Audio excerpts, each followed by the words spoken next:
Okay, അപ്പോൾ നമുക്ക് ഈ ഒരു വിചിത്രമായ കഥയിലേക്ക് കടക്കാം. എങ്ങനെയാണ് വളരെ പ്രശസ്തമായ ഒരു അവാർഡ് ദാന ചടങ്ങ് ഇന്റർനെറ്റിലെ തന്നെ ഏറ്റവും വലിയ സെലിബ്രിറ്റി കോൺസ്പിറസി തിയറികളിലൊന്നിന് തുടക്കം കുറിച്ചതെന്ന് നോക്കിയാലോ?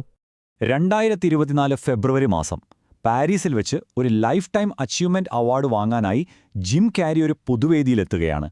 അദ്ദേഹം അങ്ങനെ പൊതുവേദികളിൽ വരുന്നത് വളരെ കുറവാണ്. പക്ഷേ അദ്ദേഹത്തിന്റെ ആ വരവിന് ഓൺലൈനിൽ കിട്ടിയ പ്രതികരണമുണ്ടല്ലോ, അതാരും ഒട്ടും പ്രതീക്ഷിക്കാത്ത ഒന്നായിരുന്നു. അദ്ദേഹം വേദിയിൽ വന്ന് അധികം വൈകിയില്ല.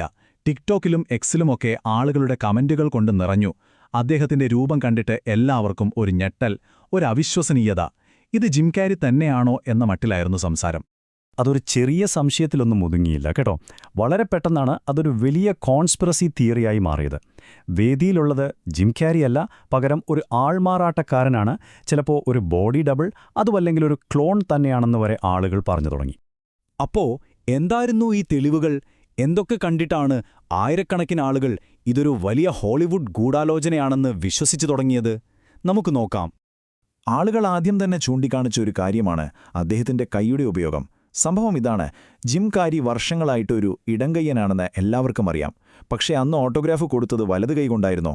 അതോടെ ഇത് ആളുകൾക്കൊരു വലിയ തെളിവായി. രണ്ടാമത്തെ പ്രധാനപ്പെട്ട കാര്യം അദ്ദേഹത്തിന്റെ കണ്ണുകളായിരുന്നു. ജിം ക്യാരിക്ക് കടും തവിട്ട് നിറമുള്ള കണ്ണുകളാണുള്ളത്. പക്ഷേ അന്ന് കണ്ടപ്പോൾ അത് ഇളം പച്ചയോ അല്ലെങ്കിൽ ഒരുതരം ഹെയ്സിൽ നിറമോ ആയി തോന്നി. ഒരു സർജറിക്കും കണ്ണിന്റെ നിറം ഇങ്ങനെ മാറ്റാൻ പറ്റില്ലല്ലോ എന്നായി ആളുകളുടെ ചോദ്യം.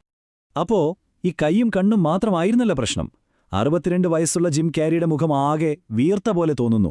പല്ലുകൾക്ക് വ്യത്യാസമുണ്ട്, കവിളെല്ലുകൾ സാധാരണയിലും ഉയർന്നിരിക്കുന്നു, അങ്ങനെ പലതും. സംസാരത്തിൽ ഒരുപാട് തവണ ലൈക്ക് എന്നുപയോഗിക്കുന്നു. അതും ഒരു മാറ്റമായ ആളുകൾ കണ്ടു. പോരാത്തതിനെ ഇല്ലുമിനാറ്റിയെപ്പറ്റി അദ്ദേഹം പണ്ട് തമാശ പറഞ്ഞ ക്ലിപ്പുകളും താൻ നിലവിലില്ല എന്നൊക്കെ പറഞ്ഞ പഴയ അഭിമുഖങ്ങളും വീണ്ടും പൊങ്ങിവന്നു. ഈ തിയറി ഇങ്ങനെ സോഷ്യൽ മീഡിയയിൽ കത്തിപ്പടരുന്നതിനിടയിലാണ് കഥയിലേക്ക് പുതിയൊരാൾ വരുന്നത്. പ്രശസ്തനായ ഒരു ഡ്രാഗ് ആർട്ടിസ്റ്റും മേക്കപ്പ് വിദഗ്ധനും. അദ്ദേഹം വന്നതോടെ എല്ലാവരുടെയും സംശയങ്ങൾ ഉറപ്പാക്കുന്ന പോലൊരു സംഭവമുണ്ടായി.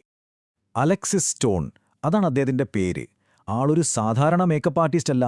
സെലിബ്രിറ്റികളെ തന്റെ മേക്കപ്പിലൂടെ അവിശ്വസനീയമായ രീതിയിൽ പുനഃസൃഷ്ടിക്കുന്നതിൽ ഫേമസ് ആണ്. അദ്ദേഹം തന്റെ സോഷ്യൽ മീഡിയയിൽ ആകെ ഒരു വരി എഴുതി: പാരീസിൽ ജിം ക്യാരിയായി അലക്സിസ് സ്റ്റോൺ. ഇതൊരു ബോംബ് പോലെയായിരുന്നു. അലക്സിസ് സ്റ്റോൺ ആ അവാർഡ് ദാന ചടങ്ങിൽ നിന്നുള്ള ജിം ക്യാരിയുടെ ഫോട്ടോകൾ പോസ്റ്റ് ചെയ്തു. അതിന്റെ കൂടെ ഒരു സിലിക്കൺ മാസ്കിന്റെ ചിത്രവും. പല്ലുകളും വിഗുമൊക്കെയായി ഒരു പെർഫെക്റ്റ് മാസ്ക്. ആ പോസ്റ്റ് കണ്ടതോടെ ആളുകൾ ഉറപ്പിച്ചു, അവാർഡ് വാങ്ങാൻ പോയത് ജിം ക്യാരി അല്ല, അലക്സിസ് സ്റ്റോൺ ആയിരുന്നു. അതൊരു കുറ്റസമ്മതമായിട്ടാണ് എല്ലാവരും കണ്ടത്. പക്ഷേ അതൊരു കുറ്റസമ്മതം തന്നെയായിരുന്നോ? അതോ നമ്മൾ കാണാത്ത മറ്റെന്തെങ്കിലും അതിന് പിന്നിലുണ്ടായിരുന്നോ? ഇവിടെയാണ് കാര്യങ്ങൾ വീണ്ടും സങ്കീർണമാകുന്നത്. ആളുകൾ ആ മാസ്കിന്റെ ചിത്രം സൂക്ഷിച്ചു നോക്കാൻ തുടങ്ങി. പലരും പറഞ്ഞു, ആ ഫോട്ടോ അത്ര ക്ലിയർ അല്ല, എന്തോ ഒരു പന്തികേടുണ്ട്. സ്റ്റോണിന്റെ മറ്റു വർക്കുകളുടെ ക്വാളിറ്റി വെച്ച് നോക്കുമ്പോൾ ഇത് വളരെ മോശമാണ്. ഒരുപക്ഷേ ഇത് AI ഉപയോഗിച്ചുണ്ടാക്കിയൊരു വ്യാജചിത്രമാവാം എന്നുവരെ സംശയങ്ങൾ വന്നു. ചിത്രത്തിൽ ഈഫൽ ടവർ വെച്ച രീതി പോലും ഒരു തട്ടിപ്പ് പോലെ തോന്നിച്ചു. ശരി, ഈ കോൺസ്പിറസി തിയറികളൊക്കെ അവിടെ നിൽക്കട്ടെ. ഇനി നമുക്ക് യഥാർത്ഥത്തിൽ എന്ത് സംഭവിച്ചുവെന്ന് നോക്കാം. ഔദ്യോഗികമായി കിട്ടുന്ന വിവരങ്ങൾ എന്തൊക്കെയാണെന്ന് പരിശോധിക്കാം. ഓൺലൈനിൽ കേട്ട കഥയിൽ നിന്ന് എത്ര വ്യത്യസ്തമാണ് യാഥാർത്ഥ്യമെന്ന് നിങ്ങൾക്കിപ്പോൾ കാണാം. 8. ഈ നമ്പർ ഓർത്തുവെച്ചോളൂ. 8 മാസത്തെ പ്ലാനിംഗ്. സീസർ അവാർഡ് സംഘാടകർ പറയുന്നത് ജിം ക്യാരിയെ ആ പരിപാടിക്ക് കൊണ്ടുവരാൻ 8 മാസത്തെ തയ്യാറെടുപ്പുകളും ചർച്ചകളും വേണ്ടിവന്നു എന്നാണ്. അതായത് ഇതൊന്നും ഒരു ദിവസം പെട്ടെന്ന് തീരുമാനിച്ചതല്ല. 2025 വേനൽക്കാലത്ത് തന്നെ സീസർ അക്കാഡമി ജിം ക്യാരിയെ ക്ഷണിച്ചിരുന്നു. പരിപാടിക്ക് മാസങ്ങൾക്ക് മുൻപ് മുതൽ അദ്ദേഹം തന്റെ പ്രസംഗം ഫ്രഞ്ച് ഭാഷയിൽ പറയാൻ വേണ്ടി പരിശീലിക്കുകയായിരുന്നു. ഒടുവിൽ ഫെബ്രുവരി 26-ന് കുടുംബത്തിനും സുഹൃത്തുക്കൾക്കും അദ്ദേഹത്തിന്റെ പബ്ലിസിസ്റ്റിനുമൊപ്പമാണ് അദ്ദേഹം ചടങ്ങിനെത്തിയത്. വളരെ ആസൂത്രിതമായി നടന്ന ഒരു പരിപാടിയായിരുന്നു അത്. സംശയങ്ങൾ കൂടിയപ്പോൾ ഔദ്യോഗിക സ്ഥിരീകരണങ്ങൾ വന്നു. ജിം ക്യാരിയുടെ പബ്ലിസിസ്റ്റ് മാർലിയ ലെസ്ലി പറഞ്ഞു, ജിം ക്യാരി സീസർ അവാർഡ്സിൽ പങ്കെടുത്തു, അവാർഡ് സ്വീകരിച്ചു. അവാർഡ് സംഘാടകനായ ഗ്രിഗറി കോളിയർ ഈ ക്ലോൺ കഥകളെ ഒരു പ്രശ്നമേ അല്ലാത്ത കാര്യം എന്നാണ് പറഞ്ഞത്. ക്ഷണം കിട്ടിയപ്പോൾ ജിം ക്യാരിക്ക് ഒരുപാട് സന്തോഷമായെന്നും അദ്ദേഹം പറഞ്ഞു. എന്തിനേറെ, പ്രോസ്തെറ്റിക് മേക്കപ്പ് വിദഗ്ധർ പോലും രംഗത്തെത്തി. അവർ പറഞ്ഞു, വേദിയിലുണ്ടായിരുന്നത് 100% ജിം ക്യാരി തന്നെയാണ്. ഒരു മാസ്ക് വെച്ചൊരു പരിപാടി മുഴുവൻ ഒരു കേടും പറ്റാതിരിക്കാൻ പറ്റില്ല. അപ്പോൾ നമുക്ക് ലോജിക്കലായി ഒന്ന് ചിന്തിച്ചു നോക്കാം. ഒരാളുടെ രൂപം ഒരുപക്ഷെ അനുകരിക്കാൻ പറ്റുമായിരിക്കും. പക്ഷെ ജിം ക്യാരിയുടെ ആ തനതായ ശബ്ദം, അദ്ദേഹത്തിന്റെ സംസാര രീതി, ആ വൈകാരികമായ അവതരണം, ഇതെല്ലാം മണിക്കൂറുകളോളം നീളുന്ന ഒരു പ്രസംഗത്തിൽ അതും ഫ്രഞ്ച് ഭാഷയിൽ എങ്ങനെയാണ് ഒരാൾക്ക് അനുകരിക്കാൻ കഴിയുക? അത് മിക്കവാറും അസാധ്യമായൊരു കാര്യമാണ്. അദ്ദേഹത്തിന്റെ പ്രസംഗം കേട്ടാൽ തന്നെ അറിയാം അത് എത്രത്തോളം വ്യക്തിപരമായിരുന്നുവെന്ന്. തന്റെ ഫ്രഞ്ച് പാരമ്പര്യത്തെക്കുറിച്ച് അദ്ദേഹം സംസാരിച്ചു. അവസാനം വളരെ വികാരഭരിതനായി തന്റെ അച്ഛനെ ഓർത്തു.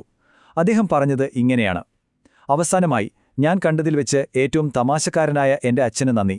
സ്നേഹത്തിന്റെയും ചിരിയുടെയും വില എന്താണെന്ന് എന്നെ പഠിപ്പിച്ച പേഴ്സി ജോസഫ് കാരക്. ഇത് മറ്റൊരാൾക്ക് പറയാൻ കഴിയുന്ന വാക്കുകളല്ല. ഇത്രയധികം തെളിവുകൾ കൺമുന്നിലുണ്ടായിട്ടും എന്തുകൊണ്ടാണ് ആളുകൾ ആ ക്ലോൺ സിദ്ധാന്തത്തിൽ തന്നെ വിശ്വസിച്ചത്? എന്തുകൊണ്ടാണ് നമ്മളൊരു നുണയെ ഇത്ര പെട്ടെന്ന് വിശ്വസിച്ചത്? ഇതിനൊരു സൈക്കോളജിക്കൽ വശമുണ്ട്. നമ്മുടെ തലച്ചോറിന് എപ്പോഴും ലളിതമായ യാഥാർത്ഥ്യങ്ങളെക്കാൾ ഇഷ്ടം കുറച്ച് അതിശയോക്തി കലർന്ന കഥകളോടാണ്. ഒരാൾക്ക് പ്രായമാകുമ്പോൾ ശരീരഭാരത്തിൽ മാറ്റങ്ങൾ വരും, ചിലപ്പോൾ കോസ്മെറ്റിക് സർജറികൾ ചെയ്തിട്ടുണ്ടാവാം.